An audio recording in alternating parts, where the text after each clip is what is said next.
খুব সফল একটা সফর এটা, বললেন হাথুরে সিংহে। এর আগে সাদা বলে কোনো জয়ই ছিল না। নিউজিল্যান্ডের বিপক্ষে এখন তাদের মাটিতে 3 ফরম্যাটেই জয় আছে বাংলাদেশের। মাউন্ট মঙ্গুনই টেস্ট জয়ের রূপকথা ছিল আগে থেকেই। এবার নিউজিল্যান্ড সফরে ওয়ানডে ও টি-20 ম্যাচ জিতেছে বাংলাদেশ। টি-20 সিরিজ শেষ হয়েছে সমতায়। ব্যাট ও বল হাতে দুর্দান্ত পারফর্ম করেছেন ক্রিকেটাররা। হতাশায় মুড়িয়ে পড়া দেশের ক্রিকেটে মিলছে নতুন দিনের ক্রিকেটের বার্তাও। এবারের নিউজিল্যান্ড সফরকে তাই সফল বলছেন হেড কোচ চন্ডিকা হাথুরে সিংহে। টি-20 সিরিজ শেষে সাংবাদিকদের তিনি বলেন, আপনি যেমন বললেন, সিরিজের শুরুর আগে আমরা বলছিলাম আগে কি করেছি, আর আমরা তার চেয়ে ভালো করতে চাই। এদিক থেকে এটা খুব সফল একটা সফর। সিরিজ জিততে না পেরে হতাশ। আপনি যেমন জানেন, আমরা সবাই জিততে চাই, এজন্যই খেলাটা খেলি। এক পর্যায়ে আমাদের সুযোগও এসেছিল ম্যাচ জেতার, কিন্তু আমরা যথেষ্ট রান করিনি। স্টুডিও 4D আপনাদের জন্য নিয়ে এসেছে শুটিং হাউস এবং শীতাতপ নিয়ন্ত্রিত স্টুডিও সুবিধা। বিস্তারিত দেখুন ভিডিওটির শেষে।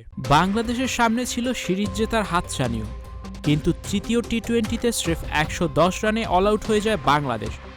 পরে 49 রানে 5 উইকেট তুলে নেয় নিউজিল্যান্ডের, কিন্তু শেষ অবধি ম্যাচ হারে 20টি আইনে 17 রানে। এ নিয়ে পরে হতাশার কথা জানান হাথুরু।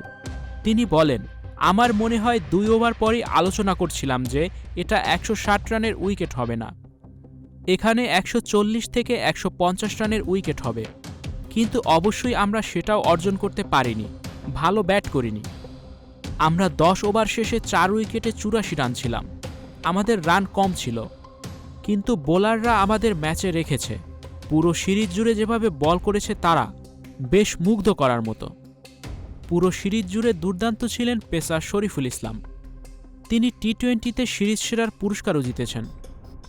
তৃতীয় টি-20র পর শরীফুলকে প্রশংসায় ভাসিয়েছেন হাথুরুও। তিনি খুশি লেগ স্পিনার রিশাদ হোসেনের পারফরম্যান্সেও। হাথুরু বলেন, আমরা ড্রেসিং রুমে আলোচনা করেছিলাম 3 ফরম্যাটে সম্প্রতি শরীফুল আমাদের জন্য অসাধারণ বল করছে। 8 মাস আগে সে দলেই ছিল না, কোনো ফরম্যাটেই খেলছিল না, এখন সে সেরা বোলার।